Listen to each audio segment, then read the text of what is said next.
नमस्कार मित्रांनो, आपण पाहत आहात आपला विश्वासू यूट्यूब न्यूज चॅनल। आजची सर्वात मोठी आणि महत्त्वाची बातमी महाराष्ट्रातील लाखो शेतकऱ्यांसाठी आहे। मुख्यमंत्री देवेंद्र फडणवीस यांच्या निर्णयानंतर नमो शेतकरी महासन्मान निधी योजनेचा 8वा हप्ता आणि पीएम किसान योजनेचे 6000 रुपये एकत्र जमा होणार का? खरंच शेतकऱ्यांच्या खात्यात मोठी रक्कम जमा होणार आहे का? कोणत्या तारखेला पैसे येणार, कोण पात्र आहे आणि कोणाला पैसे मिळणार नाहीत? संपूर्ण माहिती या व्हिडिओमध्ये पहा। महाराष्ट्र सरकारची नमो शेतकरी महासन्मान निधी योजना ही पीएम किसान योजनेच्या धर्तीवर सुरू करण्यात आली आहे। दरवर्षी 6000 रुपये, 3 हप्त्यांमध्ये 2000 रुपये थेट बँक खात्यात डीबीटीद्वारे जमा। पीएम किसान योजनेतून 6000 रुपये आणि नमो शेतकरी योजनेतून 6000 रुपये म्हणजे एकूण 12000 रुपये वार्षिक लाभ। ही योजना लहान आणि सीमांत शेतकऱ्यांसाठी मोठा आधार ठरली आहे। सूत्रांच्या माहितीनुसार मार्चच्या 2ऱ्या किंवा 3ऱ्या आठवड्यात वितरण शक्यता। पात्र शेतकऱ्यांची यादी अंतिम टप्प्यात आहे। बँक खात्यांची पडताळणी सुरू। सरकारकडून अंतिम घोषणा लवकरच अपेक्षित आहे। जर पीएम किसानचा हप्ता आणि नमो शेतकरीचा हप्ता एकत्र आला तर काही शेतकऱ्यांच्या खात्यात 4000 ते 6000 रुपये एकदम जमा होऊ शकतात। प्रधानमंत्री किसान सन्मान निधी योजना ही केंद्र सरकारची योजना आहे। देशातील कोट्यावधी शेतकऱ्यांना वर्षाला 6000 रुपये दिले जातात। मागील हप्ता नुकताच जमा झाला आहे।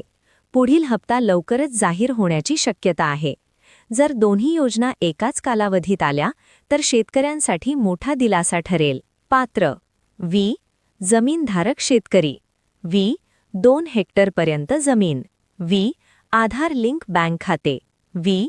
ई-केवायसी पूर्ण। अपात्र: एक्स. आयकर भरणारे, एक्स. सरकारी कर्मचारी, एक्स. अपूर्ण कागदपत्रे। महत्त्वाची सूचना: ई-केवायसी पूर्ण नसेल तर हप्ता अडकू शकतो। 1. आधार आणि बँक खाते लिंक नसणे, 2. नावात चूक, 3. जमीन नोंद अपडेट नसणे, 4. ई-केवायसी अपूर्ण।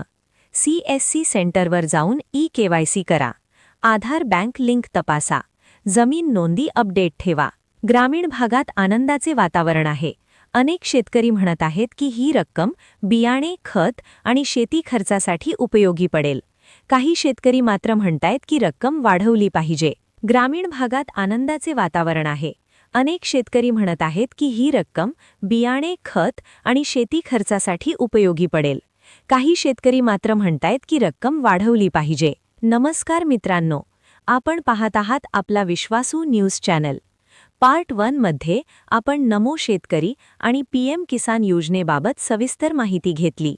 आता पार्ट 2 मध्ये पाहणार आहोत जिल्हानिहाय स्थिती, लाभार्थी यादी कशी तपासायची, पैसे न आल्यास तक्रार कुठे करायची, पुढील 9वा हप्ता कधी, सरकार पुढे रक्कम वाढवणार का?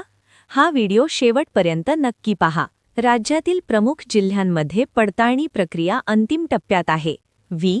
औरंगाबाद, पुणे, नाशिक, जळगाव, सातारा, विदर्भातील अमरावती, नागपूर। काही जिल्ह्यात बँक खात्यांची पडताळणी सुरू आहे। ज्या शेतकऱ्यांची माहिती पूर्ण आहे त्यांना प्राधान्याने रक्कम जमा होणार आहे। 1. अधिकृत वेबसाईटला भेट द्या, 2. बेनिफिशरी लिस्टवर क्लिक करा, 3. राज्य, जिल्हा, तालुका निवडा, 4. गावाचे नाव निवडा, 5. आपले नाव शोधा। जर नाव नसेल तर तलाठी कार्यालयात संपर्क करा। ग्रामसेवकाकडे माहिती द्या। अनेक वेळा शेतकरी म्हणतात यादीत नाव आहे पण पैसे आले नाहीत। अशा वेळी आधार बँक लिंक तपासा, ई-केवायसी पूर्ण आहे का पहा, NPCI मॅपिंग तपासा, बँकेत मिनी स्टेटमेंट काढा। तक्रार नोंदवण्यासाठी हेल्पलाईन नंबर, अधिकृत पोर्टलवर ग्रीव्हन्स पर्याय, CSC सेंटर। ई-केवायसी पूर्ण नसेल तर हप्ता थांबतो। ई-केवायसी करण्यासाठी OTPद्वारे, बायोमेट्रिकद्वारे CSC सेंटरवर। महत्त्वाची सूचना: मोबाईल नंबर आधारला लिंक असणे आवश्यक आहे। सरकारच्या सूत्रांनुसार 8वा हप्ता मार्च-एप्रिल, 9वा हप्ता पुढील 4 महिन्यात।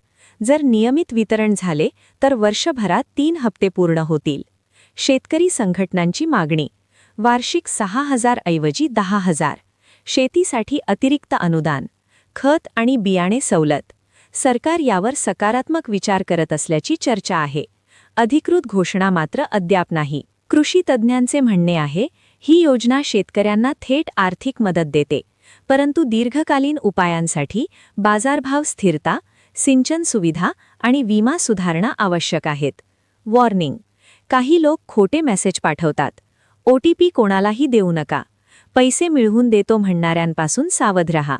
सरकारी योजना पूर्णपणे मोफत आहेत. जर तुम्हाला अशीच खरी आणि अचूक माहिती हवी असेल तर लाईक करा, सबस्क्राईब करा, शेअर करा. कॉमेंटमध्ये लिहा, तुमच्या जिल्ह्यात पडताळणी पूर्ण झाली का?